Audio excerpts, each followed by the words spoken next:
Welcome to Catholic Feedback. I'm your host, Keith Nestor. On this podcast, we connect the eternal truths of the Catholic faith with everyday life. Send in your questions and comments to feedback@catholicfeedback.com. This podcast is brought to you by Down to Earth Ministry, a ministry of stewardship, a mission of faith, and by the generous support of our patrons.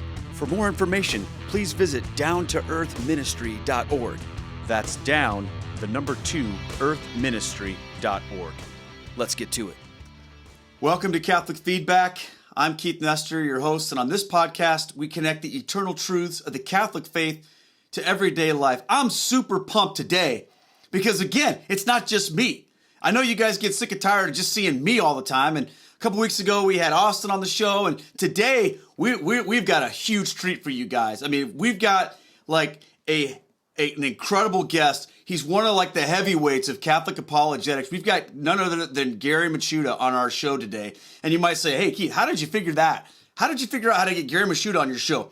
Well, it was real simple. I went on his show, and of course, I said, well, hey, if I'm going on your show, then you're coming on mine. And Gary was gracious enough to join us here today. And what we're going to be talking about today is connecting apologetics to your everyday life. Because many of you guys that know Gary, he's a world famous Catholic apologist. He's written tons of books. He's debated guys like James White. He's a very popular Catholic apologist and speaker.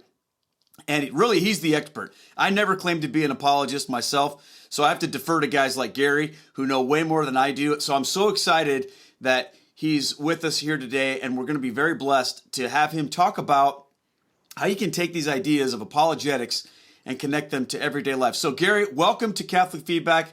We're so thankful that you've joined us. Hey, well, thanks so much for having me. Boy, with the intro like that, I was thinking maybe you booked somebody else. Oh, don't be so shy. No, I'm very excited that you're here. I spent some time going through your stuff, going through your books, and I watched an episode of The Journey Home where you were on there, and I was like, wait a minute, I didn't think he was a convert, but you're not a convert, right? You're a cradle Catholic. Yeah, so, I'm a cradle Catholic, yeah. So what were you doing on the journey home? I was an invert. You know, I grew up Catholic, and then God kind of hit me over the head with a spiritual 2x4 and threw me into apologetics, which, by the way, is really ironic because my mom always said, if you want friends, never talk about politics and religion. So I'm not talking about politics, but now it's wall-to-wall talking religion. Praise the Lord. Lord. I guess that's my rebellious stage is right there. Yeah. So you grew up Catholic, right? And then you became, like, how did you become an apologist? Like, I mean, because I don't think a lot of kids grow up and say, when I grow up, I want to be a Catholic apologist. Like, how did that become a passion of yours? Yeah, there's a long story and a longer story. So I'll just give you the snippet of the long story. Basically, growing up, I ran into a lot of anti-Catholic people, but my interest was actually more in philosophy. So I deal with it more on philosophy rather than religion. And it really wasn't until my first full-time job in a major medical health insurance corporation where I befriended a fundamentalist Baptist girl. And she made it her project to save me. Ooh. And so we tried to talk religion. It never really went well because she kept thinking of me as a crispy critter. You know, I'm damned to hell, and I just couldn't understand where she was coming from. So basically, we decided to look into spiritual warfare. You know, to look at something we have in common. It was really studying spiritual warfare. I started finding all these backhanded compliments to Catholicism. You know, like Satanism is like a mirror image of Catholicism and nothing else. They have the Black Mass. They want to desecrate the Eucharist. In fact, everything is ordered towards desecrating the Eucharist. And that got me thinking one day, you know, as an altar boy, I always knew everything we do is surrounded by the Eucharist. And I always believed in the real presence in kind of a fog sense. But then I realized, you know, on the other side of the spiritual divide, Satanism also focuses on the Eucharist. And I thought to myself, well, what is it about the Eucharist that, you know, makes this polarization? And I just had this incredible experience of God where I'm in my cubicle at work, and it was just amazing. And I came out of it, and I was crying, and my legs were shaking, my hands were shaking, and the only thought to come to my mind was basically, Jesus is really present in the Eucharist. Wow. Yeah, he's there, body, blood, soul, and divinity. And so for all these years, I've been kind of an unconscious Catholic, kind of believing, but not really integrating it with the rest of my life. So I told this fundamentalist friend of mine that, okay, I'm going to stop going to these Christian bookstores. I want to find out what the church teaches. And that's where I discovered Catholic apologetics. And, just God started opening doors from there on out. That's incredible that you brought up the whole, Eucharist and the Black Mass, because like at our church here where I live, in the recent past, like just in the last month or two, we've actually had people stealing the Eucharist in Mass to use in Black Masses, satanic rituals in Iowa, like of all places. And so we've had to set up all these protections around that, and we've got people that are watching for that. We know who it is, and they've been, forbidden to come in, but you'd never think that stuff's real, but it is. Yeah. So God had other plans for me, because I'm not a person. I hate public speaking. I'm actually a very shy person, except when it comes to apologetics. I just love it, and that's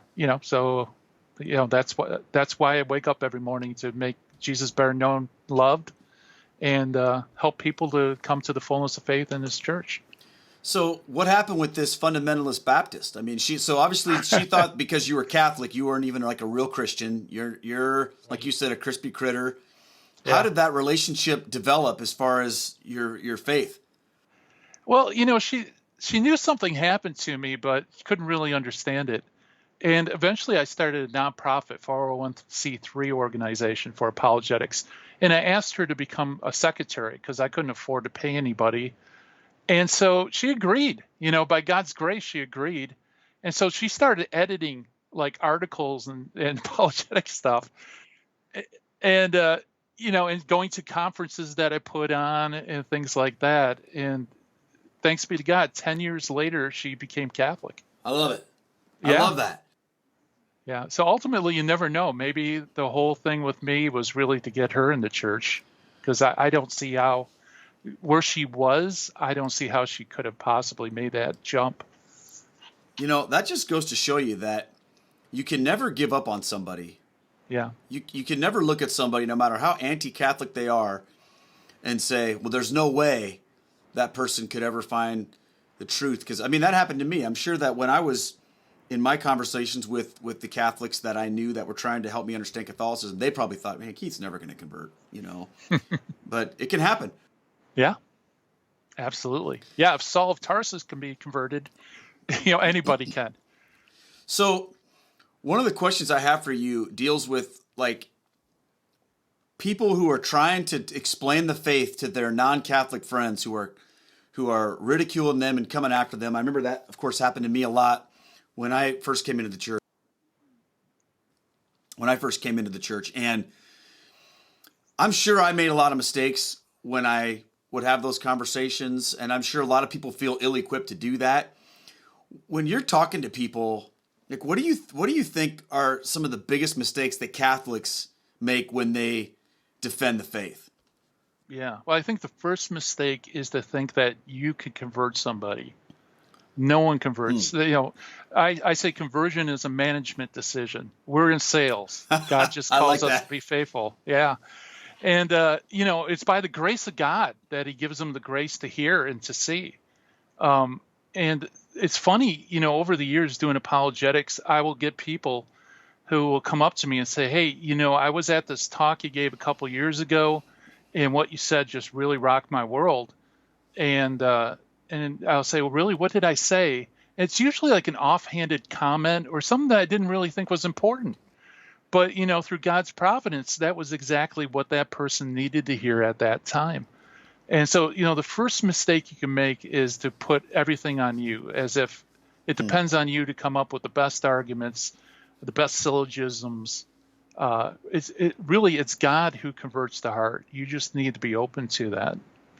Yeah, I think I think that's a pretty interesting thing to think about, because when we're in ministry, we want to be successful, and we think that that means that we have to see a result. But what does the scripture say? That, Paul watered, or Apollos watered, Paul planted the seed, and God is the one that makes it grow. I probably got those names wrong. But I think the point was that we all have different roles to play, but ultimately it's what God does, right? Yeah, absolutely. Yeah. The other thing too is winning arguments. You can win an argument and push somebody further away from Christ. And I think a lot of mistakes that apologists do is they try to corner people, beat them over the head with the Bible, and that's completely wrong, because Jesus is the truth, right? And whenever you're discussing things with people, the focus should be on coming to the truth of something, not winning an argument.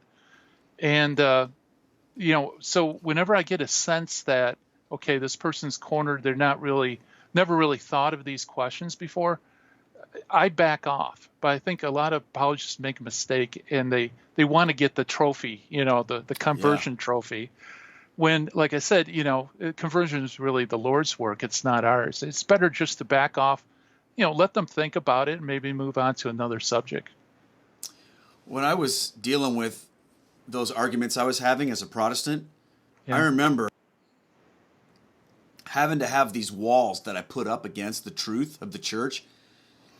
And I was really protective of my heart, and I couldn't admit if there was any parts of the Catholic faith that were true based on these arguments I was hearing, because it had become like this, well, I want to be right and he wants to be right kind of thing with people I would do battle with. And of course, rule number one when you're in an argument with someone is you can never admit when they make a good point. Yeah. So even if there's a point where you're like, yeah, you know what, this really doesn't make sense from a Protestant perspective or whatever, I could never do that, because I was always afraid if I did, it would just be like I just committed some big sin or admitted a little bit. So I think your point about backing off sometimes is a good one, because later that person might be able to take that and process it later, and right. That's interesting that you have that approach.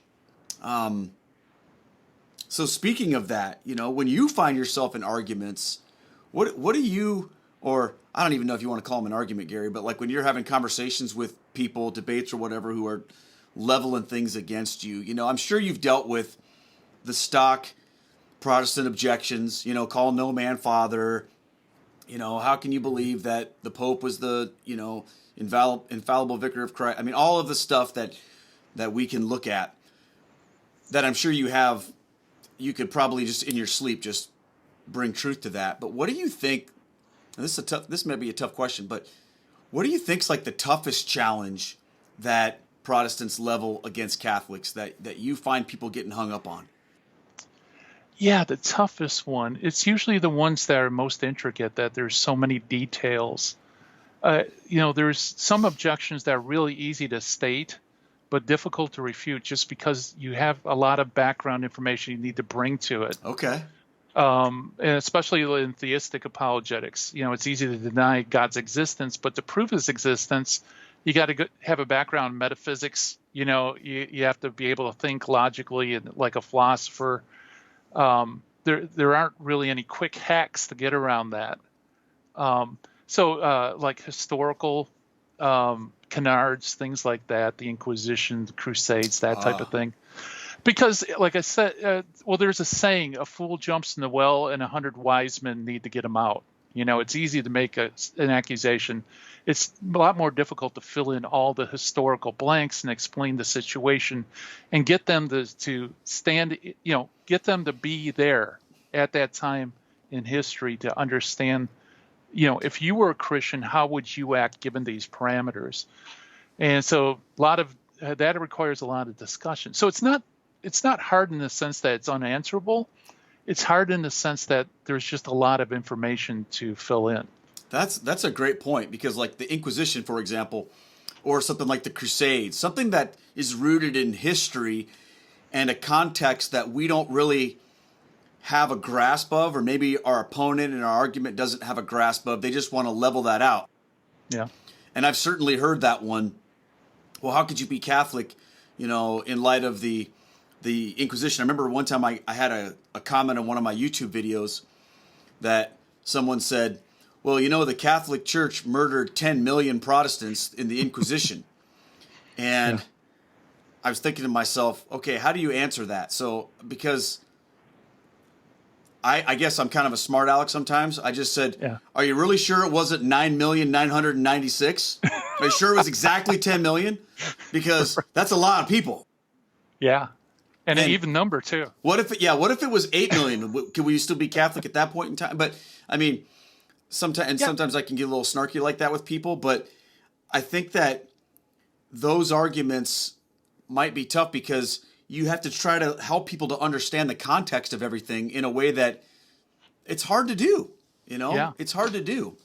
Yeah. Well, let me give you an apologetic hack here. And actually you did it. I found when those big questions come up, it's a lot more fruitful to ask questions than give explanations. So you ask the question, like, how did you get that number? Or my question would be, which Inquisition are you talking about?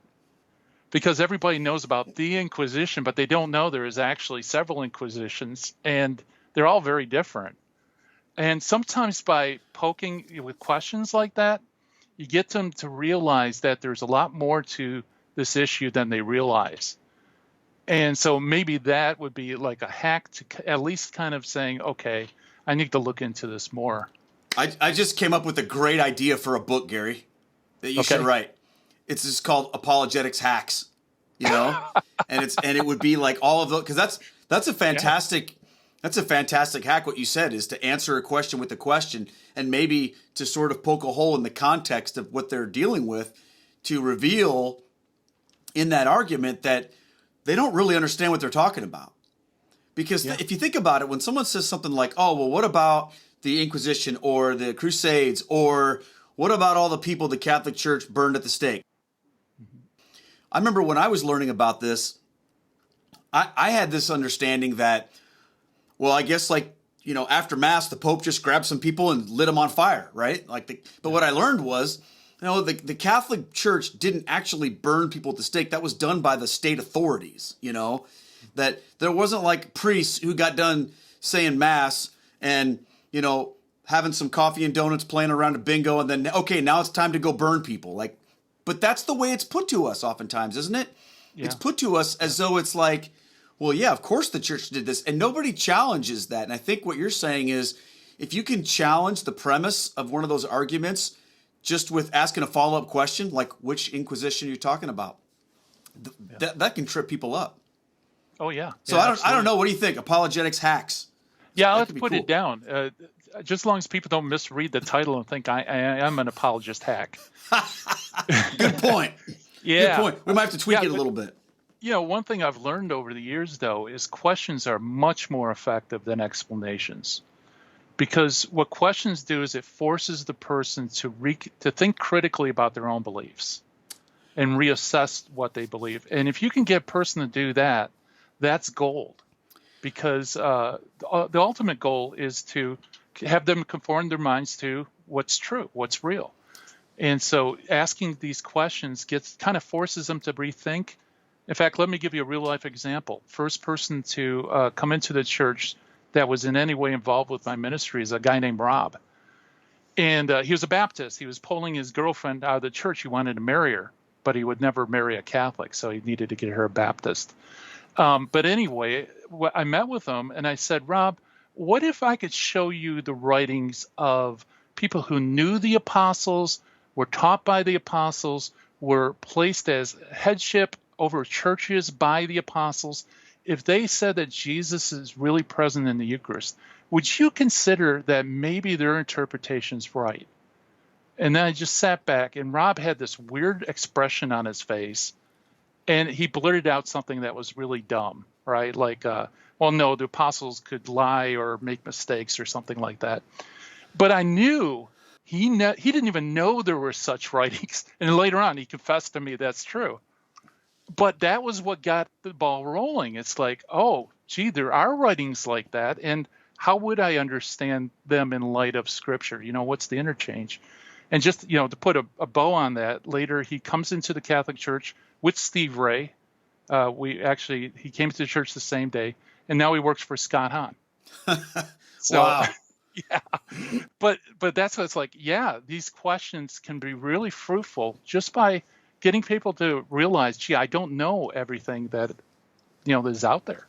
I remember having lots of conversations, even before I was Catholic, about just the issue of God and the problem of evil, which, of course, if God is all powerful, all good, and all knowing, then he would know about all the evil in the world.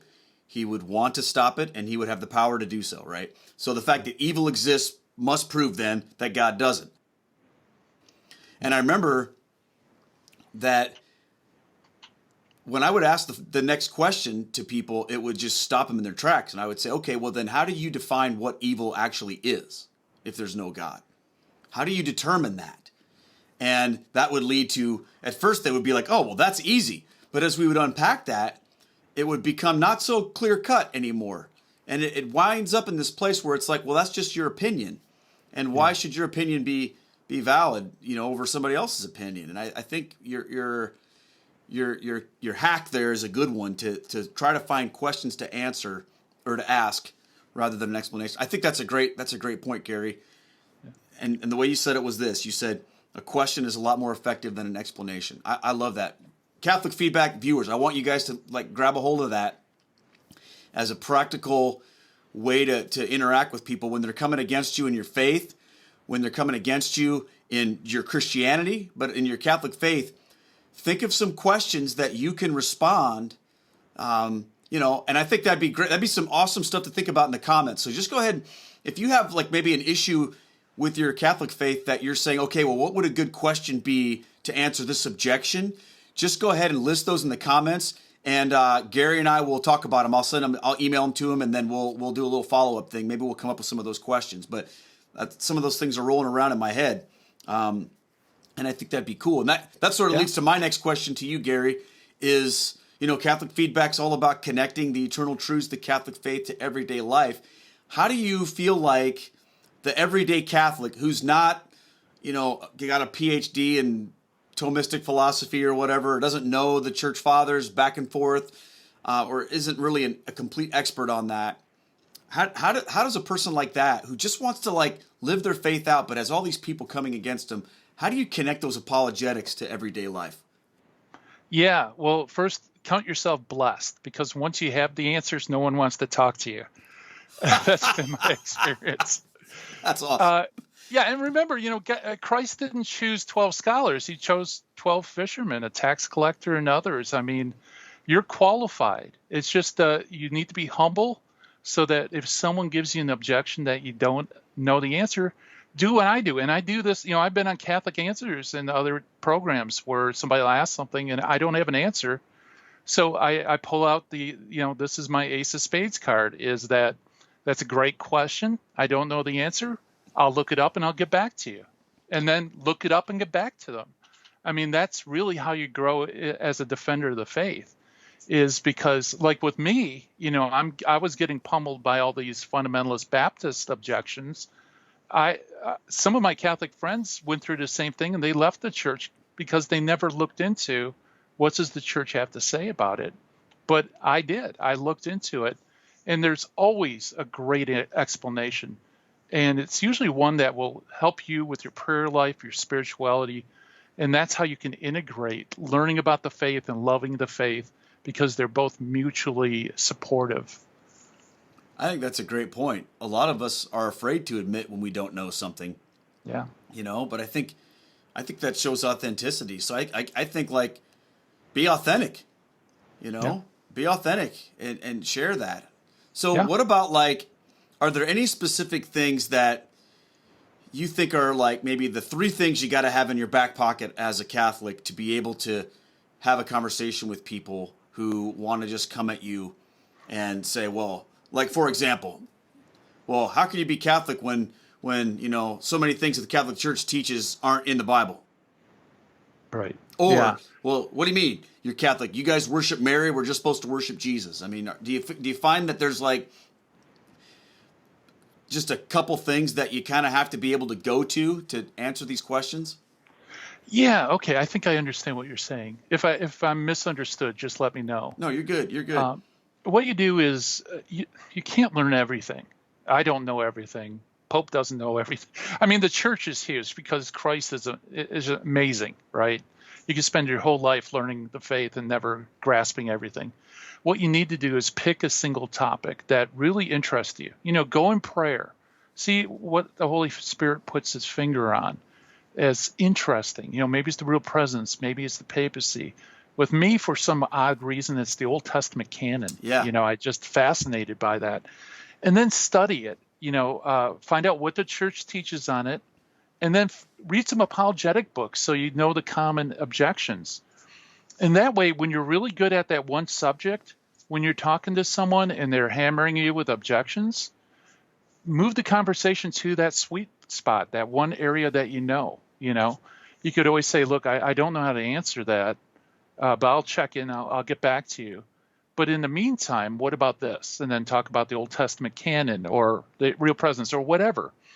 And then once you get really familiar with that, then pick another subject, get familiar with that subject. And now you have two things you could gravitate to.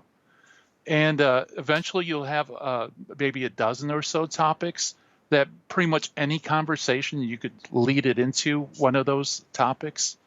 Was that what you were no, getting that's at? Okay. That's great. I feel like being able to and I've seen your debates with like James White and other people and I've seen some stuff where you've talked about the deuterocanonical books, and like to me that's a very important topic because one of the things that gets leveled against a lot of Catholics is that our faith is unbiblical.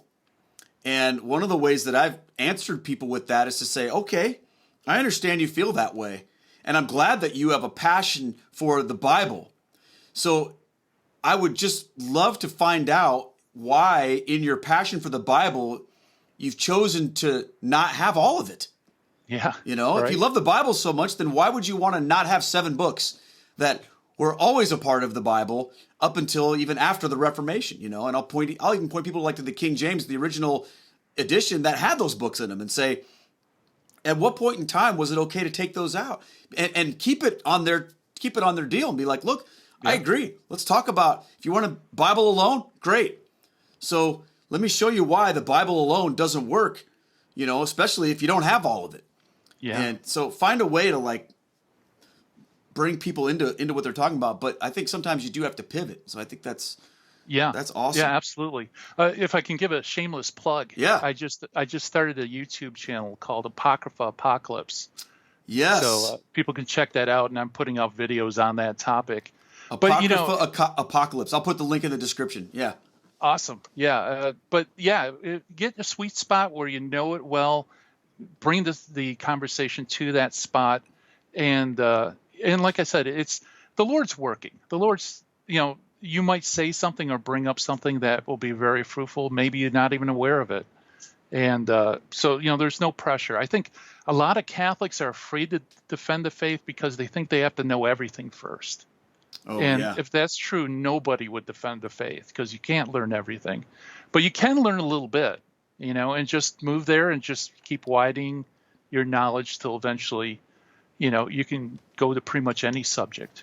I think that's interesting because I think sometimes, and I've noticed this when I became Catholic versus when I was a Protestant, I think some Catholics are afraid to talk about apologetics because they have this weird idea that every anti-Catholic Protestant knows everything about the Bible, knows everything about history, and has already like figured everything out. And if you try to like step in the ring, you're going to get blasted because they're going to know the Bible backwards and forward. Yeah. And what I've realized is, no, if you can, as a Catholic, understand the scriptures and understand the biblical foundations for your belief, you can go toe to toe with anybody. You really can, because the Bible is what the Bible is. It's not a different Bible, well, except for those books. It's not a different New Testament that they have versus what we have. Right. And don't be afraid to learn some scriptures and jump in there. But I like what you said, Gary, about like pick one area that you really dig into and then branch it out. So So we talked about this book, and I know you've written a lot of books. This is a personal question. Just give me your opinion. Give all of us your opinion. What would you say is the best book that you've ever read on Catholic apologetics? The best book. Well, the one book that really got me into apologetics was Carl Keating's Catholicism and Fundamentalism, because in that book, it's basically broken into thirds. The first third is where he introduces you to full-time anti-Catholic ministries, but this was back in the early 80s. The second part is proofs, like just going doctrine by doctrine, showing history and scripture. And then the last third is how to be apologist. And he recommends a whole bunch of books. But when I read that book, that was the first time as a Catholic, I thought, wow, there are really good biblical, historical, logical reasons to what we believe as Catholic. Because I was always kind of the philosopher kind, everything's philosophy. But when I read Carl's book, it's like, those two go hand in hand, faith and reason, So that's an important book. Other books that rocked my world, let me give you a couple. First place you go for apologetics, you need to find out what the church teaches. Catechism of the Catholic Church. Amen. It's got to be on your bookshelf because you got to go there first. Make sure you're not defending something that's indefensible. It's a great point. Yeah. Second, you need an apologetics bookshelf. It's a good selection of books that you can learn the objections. And there's a ton of them out. And there's a lot online too. So we're really blessed with the internet because you can access like Catholic.com and of course, your own podcast, all sorts of stuff where people will dig into certain issues and you can learn the objections and answers. And then you need to go out and use it. That's the third step. To pick out I have real esoteric taste. I'm very boring reader. I could read a phone book and be interested as long as it's talking about Jesus, Okay. If I recommended something, it really put people off. But there's some great like theology for beginners. If you're just starting, by Frank Sheed, Theology and Sanity is another work where he goes into the Trinity. It's very good for beginners. Question and Answers. There's a 3-volume set called Radio Replies by Rumble and Carty. There's all sorts of anything that Catholic Answers sells is very good. And it's usually nice and short and pithy and easy to understand. Awesome. Well, I encourage our listeners to take a look at some of those books. And of course, Gary, you've got books too, right? Like talk about some of the books you've written. Yeah, I got to remember them all. First, I got your website pulled up. Do you want me to tell you what they are? It's funny. People ask me, and it's like, let's see. I don't know how many books I wrote one. It's Gospel According to James McCarthy. It's a debunking of his Gospel According to Rome. I wrote 3 books on the Deuterocanon, Why Catholic Bibles Are Bigger, The Case for the Deuterocanon. I'm actually looking over here, reading the shelf. Yeah, so am I. Case for the Deuterocanon. Yeah, 15 myths on the Deuterocanon. I also wrote a book on Mary called Making Sense of Mary, which I wrote it specifically from a Protestant perspective. Okay. And actually, a Lutheran pastor kind of looked it over, helped me tweak the language so it translates, into Protestantese better. Also, Hostile Witnesses, which is a really cool book, because all it is looking at the historic enemies of the church and using what their observations to prove the truth of Christianity. Wow. Yeah, so I go all the way from the New Testament to World War II with the Nazis. It's a cool way to do apologetics. In fact, we were talking about asking questions. Yeah. This is a really good one too, because you could bring it up.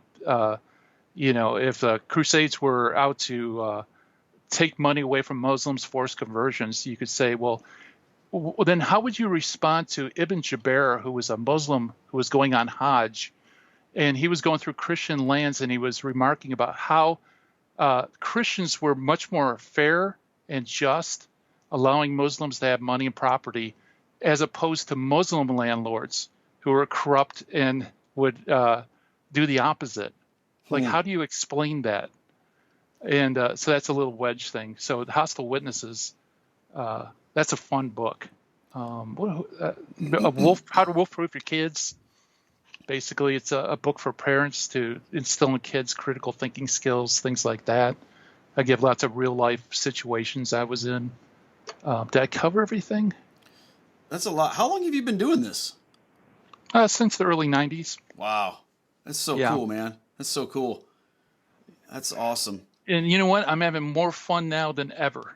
That makes me happy. I love, doing apologetics, sharing Christ with people. There's no better thing in the world to do. Amen.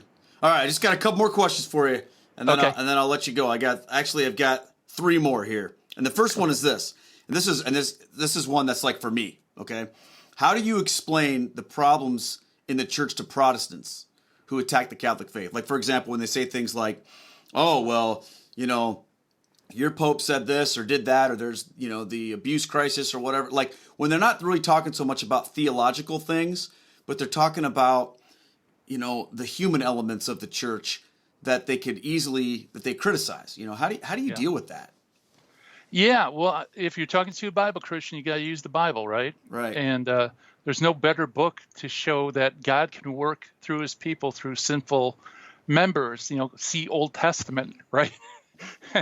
There's a lot more unrighteous people in God's covenant people than there are righteous people. They have the priest Eli and his sons, and you can go on and on. But yet God didn't say, okay, well, I'm going to forget the Jews, and I'm going to start another people, and they're going to be righteous. God worked within their sinfulness to bring about his will, and they left examples. So it's nothing new in salvation history that members of God's people will be sinful and even horribly sinful. Another thing I'd mention, I wouldn't use the Latin, but for those Latinists out there, it's abusus non tollit usum. Abuse does not negate use.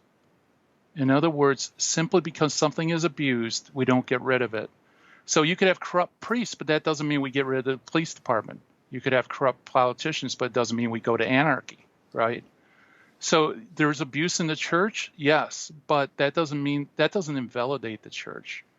It just means you need to fix the corruption or abuse or whatever. And then lastly, I would go to Matthew 23. That's one of my favorite verses. And of course, Jesus is talking to the scribes and Pharisees, which he castigates in 23 with the woes. But despite all the things Jesus has to say to them, at the very, very beginning, the first couple of verses, he says, the scribes and the Pharisees sit on the seat of Moses. Therefore, do and observe whatever they teach, but do not practice as they practice. Okay, that's kind of a paraphrase. Yeah. In other words, they're legitimate teachers, so follow the teaching, but don't follow them because they're hypocrites. And hypocrites are people who know the truth but do otherwise. And so if there's people in the church who are not living up to the gospel, that doesn't invalidate them as teachers, but it does say don't follow them. They're hypocrites. And if that's true with the scribes and Pharisees, how much more true in Christianity? Yeah, no, that makes sense. No, I appreciate that, because it seems like that's when someone attacks the church that doesn't know theology and doesn't know the Bible. I find that like your everyday anti-Catholic who isn't like, oh, well, here's what the Council of Trent says and blah, blah, and Luther taught this. But like the average everyday person that we run into is going to say things like, how could you be part of a church that does all these terrible things? I think that's a good answer for that, Yeah, I mean, the terrible things that are done, the church doesn't teach that's what you should do. They're actually going against church teaching. So great point. How can you fault the church?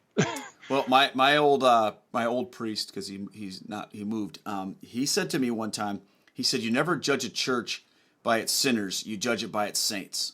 Yeah. And I feel like that was a pretty powerful thing, because let's say I was going to go on some workout program plan thing, and I bought the program and I was excited about it, but then I just didn't do any of what it said, and I didn't lose any weight, I didn't get in better shape. If you came to me and said, "Oh yeah, see, that plan doesn't work.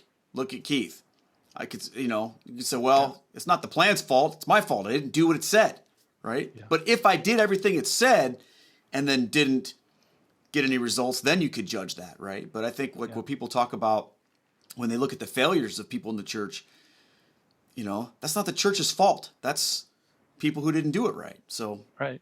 Yeah, I'm from the Motor City. So use another analogy. If you want to know which car is designed the best, you don't check a car that's defective or hasn't been put together right, because obviously that wouldn't say anything about the design of the car. What you want to do is compare a car that was correctly put together according to the design.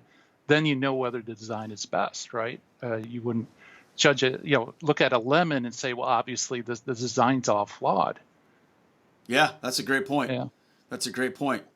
Okay, earlier you talked about how when you are in a conversation with someone, you'll often ask a question and then you'll kind of back off. Like, how do you know when it's time to shut down a conversation like that? Or how do you know when, let's say you're encountering someone who's just spewing evil, vile things at you in the Catholic faith, and like, do you ever get to a point, Gary, where you just go, all right, I think we're done here? Or do you always feel like you have to completely interact with that person and follow that train as long as they'll let you?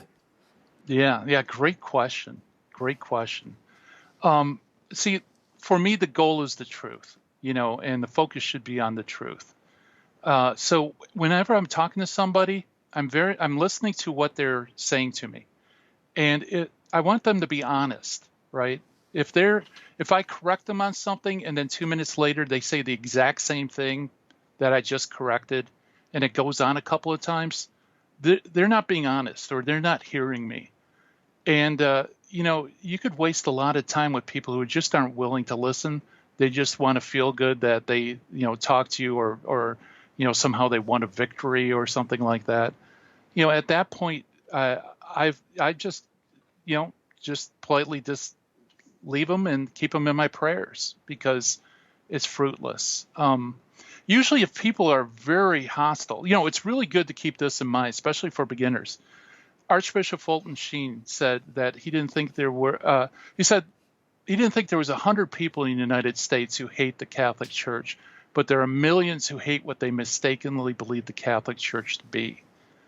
And so if someone's angry, just realize their anger is focused on something that has nothing to do with what we believe, usually. It's about some misunderstanding. And Fulton Sheen said, and if it were true, Catholics would hate it even more, Wow. Yeah, I've heard the first part of that quote many times. I never heard what you just said there. I never heard that as the follow-up, but I love that. If that were true, Catholics would hate it even more. Oh, man. Yeah. Thank you for that. That's incredible. It's a great way to keep your cool, because you realize they're not attacking you. They're attacking this misunderstanding.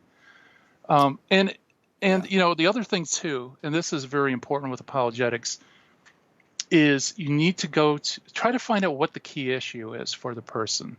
Everybody has like a key issue. And sometimes it's the first thing out, sometimes it's later. There's some people who have a key issue that's buried deep down, usually like moral issues, like they're in a sinful lifestyle they don't want to change, or maybe there was a Catholic who hurt them. And so what they'll do is they'll produce all these objections as a defense mechanism, because they don't want to come to grips with that. And so if someone starts throwing out objections left and right, there's no rhyme or reason, there's a lot of anger, they're not listening to your answers, just realize, this one only comes out through prayer and fasting, right? Arguments aren't going to help. There's a deeper issue.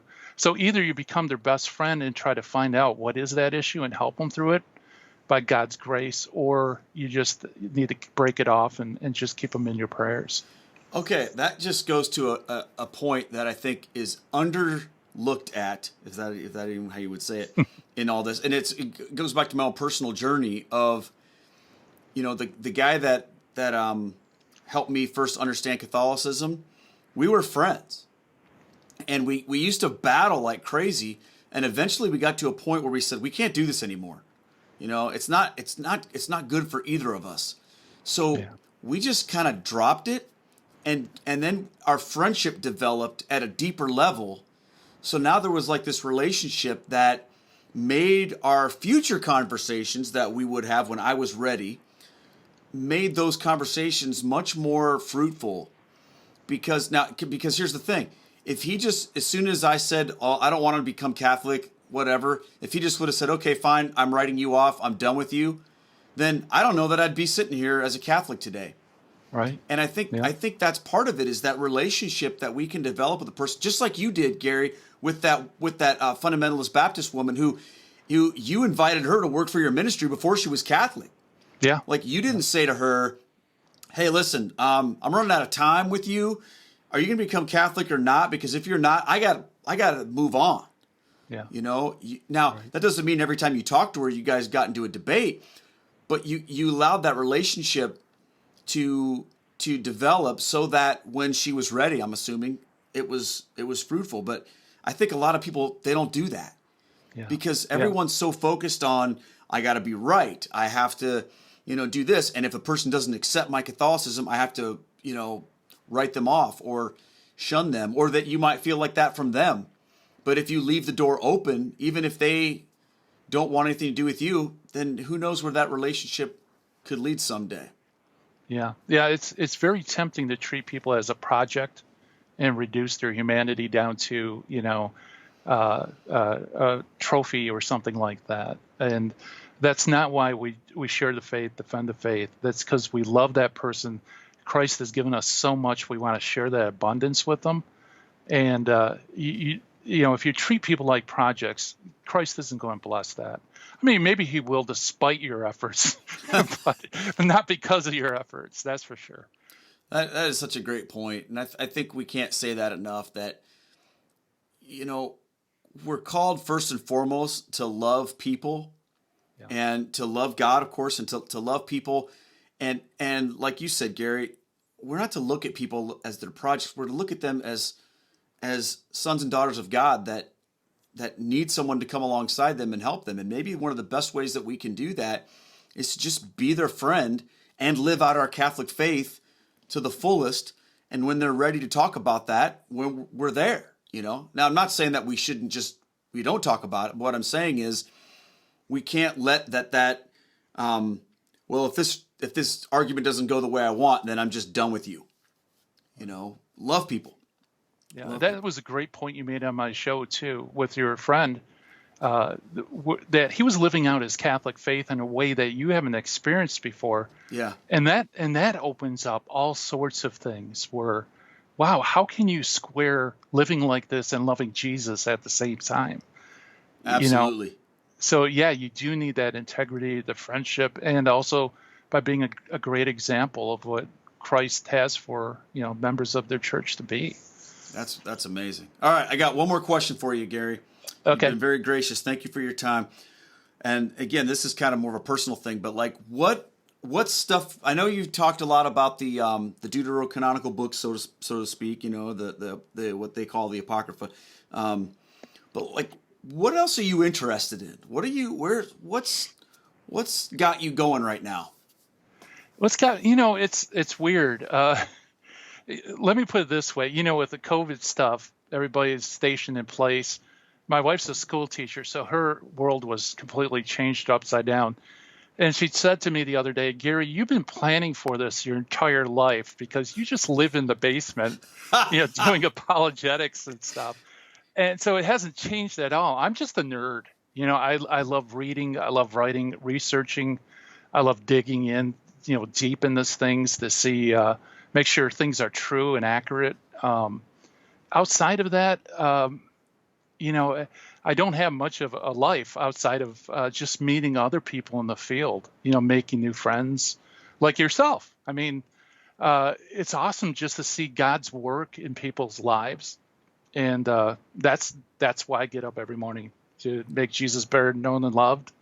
And I'm sorry I'm going to disappoint you. I wish I could say, tons of stuff. I used to be in a rock band, so Really? When you mentioned you're a drummer, I'm like, okay, I know drummers. Okay. They're kind of like, there's categories of people. I was a keyboardist. Okay. Which explains why I'm a nerd. I was going to say, I could see you being a keyboardist. Like, keyboardists are always like very intellectual, and they have to like know how to do a bunch of stuff at one time, where drummers are just like kind of like, gorillas that are just right. Adrenaline, high energy. Yeah. Yeah. So yeah, and the surprising thing is that a lot of apologists now were former musicians, people you wouldn't expect. Like Pat Madrid played bass in a band. I was telling Matt Swain a little while ago that because he's a musician, Matt Swain from the Sunrise Morning Show and the Coming Home Network.